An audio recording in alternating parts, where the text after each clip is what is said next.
ሰላም። እንግዲህ የትውልድ ክፍተት የሚለውን ነገር ሁላችንም እንሰማዋለን አይደል? ግን እውነት አንድን ትውልድ ከሌላው በትክክል የሚለየው ምንድን ነው?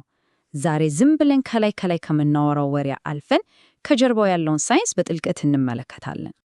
ይሄ እሺ ቡመር የሚለው አባባል ያው ሁላችንም እናውቀዋለን። ግን የትውልዶች ልዩነት እዚህ ጋር ነው የሚያበቃው ወይስ ከዚህ መለያያ ጀርባ ቆም ብለን ልንመረምረው የሚገባውን በጣም ጥልቅ የሆነ እውነት አለ? እሺ፣ በዛሬው ትንታኔያችን መጀመሪያ ላይ ስለ ትውልድ ክፍተት ተረት እንነጋገራለን። ከዛ ልዩነቶችን የሚፈጥሩትን 3 ነገሮች ዕድሜ፣ ዘመን ወይስ ቡድን የሚለውን እንመለከታለን። በመቀጠል እምነት እንዴት እንደሚወረስ በኢኮኖሚና በጾታ ጉዳዮች ላይ ያለውን ልዩነቶች እናያለን። በመጨረሻም አንድን ትውልድ በትክክል ምን እንደሚገልጸው እናጠቃልላለን። እሺ እንጀምር። ከተለመዱት መላምቶች ወጥተን ወደ ሳይንሳዊው ትንታኔ እንግባ። እዚህ ላይ ዋናው ሐሳብ ይሄ ነው። ማህበራዊ ሳይንቲስቶች የትውልድ ለውጥን እንዴት እንደሚለኩ እንመለከታለን። ዝም ብሎ በስያሜ ከመጠራራት ባሻገር ማለት ነው። እነዚህን ሳይንሳዊ መንገዶች ከተረዳን በወጣቶችና በዕድሜ የገፉ ሰዎች መካከል ያለውን ልዩነት የምንመለከትበት መንገድ ሙሉ በሙሉ ይቀየራል። እሺ፣ እንግዲህ የማህበራዊ ሳይንቲስቶች የሚጠቀሙባቸው 3 መሰረታዊ የመተንተኛ መሳሪያዎች አሉ። እነዚህን አንድ ባንድ እናያቸው። እዚህ ጋር ያለው ትልቁ ጥያቄ ይሄን ነው። በወጣት እና በዕድሜ በገፋ ሰው መካከል ያለው ልዩነት የመጣው ከዕድሜ ነው ወይስ ሁለቱም ካደጉበት የተለያየ ዓለም ነው?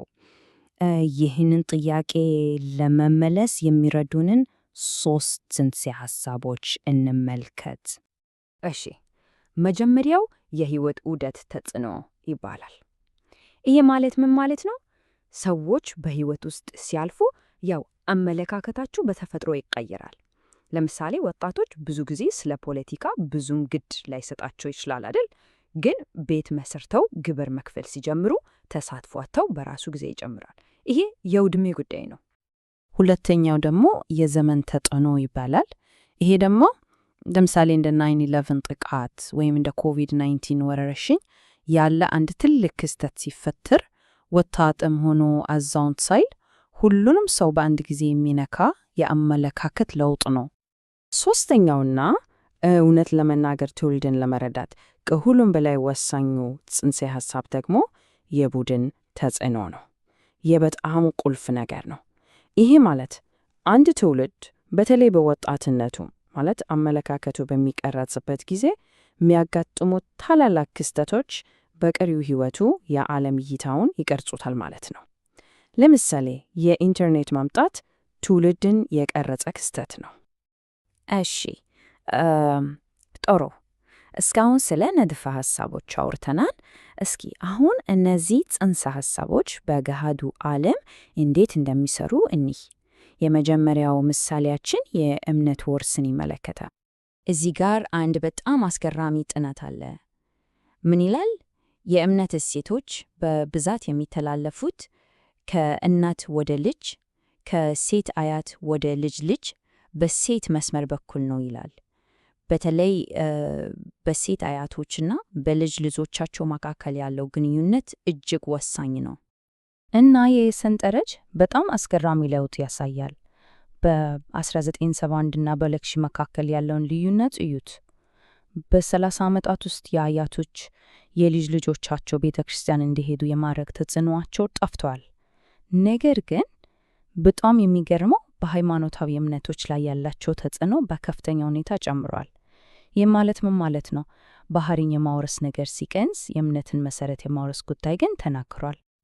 እሺ፣ ከእምነት ወደ ኢኮኖሚ ስንሻገር ደግሞ ከዚህም የበለጠ ግልጽ የሆነ የትውልድ ክፍፍል እናያለን። በተለይ በወጣቶች ዘንድ የታየው የአመለካከት ለውጥ እውነት ለመናገር በጣም አስገራሚ ነው። ይህንን መረጃ ተመልከቱ። በወጣቶች ዘንድ ለካፒታሊዝም የነበረው ድጋፍ በአጭር ጊዜ ውስጥ በከፍተኛ ሁኔታ ነው የተሸረሸረው። አስቡት፣ በአንድ 10 ዓመት ውስጥ ብቻ ከ66 በመቶ ወደ 50 በመቶ ወርዷል። በጣም በሚገርም ሁኔታ ደግሞ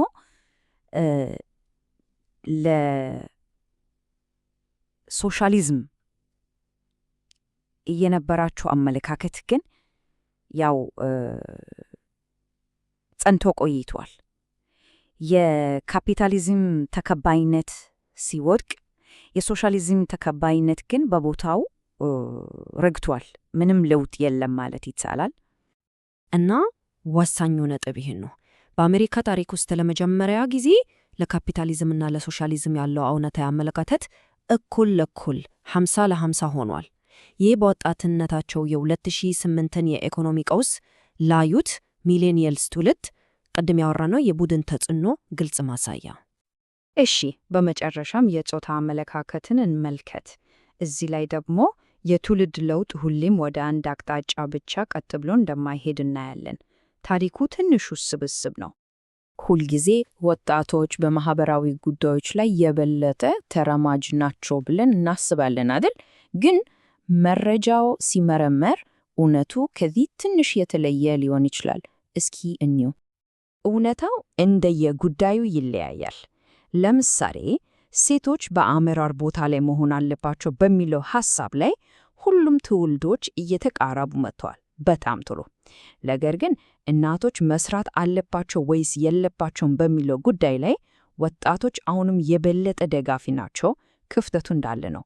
ከሁሉም የሚያስገርመው ግን በቤት ውስጥ ስራ ክፍፍል ላይ በሚሊኒያልስ፣ በጄን ኤክስ እና በቡመርስ መካከል ያለው አመለካከት በሚያስደንቅ ሁኔታ ተመሳሳይ ሆኗል። እዚህ ላይ ብዙም ለውጥ የለም። እንግዲያው እነዚህን ሁሉ ምሳሌዎች አንድ ላይ ሰብስበን ወደ መጀመሪያው ጥያቄያችን እንመለስ። አንድን ትውልድ የሚያሰኘው በእርግጥ ምንድን ነው? የትውልድ ታሪክ ያለው እዚህ ላይ ነው። ቅድም ያልነው የቡድን ተጽዕኖ ማለት ይሄ ነው። እያንዳንዱ ትውልድ የሚቀረጸው በወጣትነቱ ወሳኝ በሆነው የእድገት ዘመኑ በገጠሙት ታላላቅ ክስተቶች ነው። ከታላቁ የኢኮኖሚ ድቀት እና ከሁለተኛው የዓለም ጦርነት ጀምሮ እስከ የኮምፒውተር አብዮት፣ የ9/11 ጥቃት እና የስማርትፎን መስፋፋት ድረስ እነዚህ ክስተቶች የአንድን ትውልድ የዓለም እይታ ለዘላለም ይለውጡታል።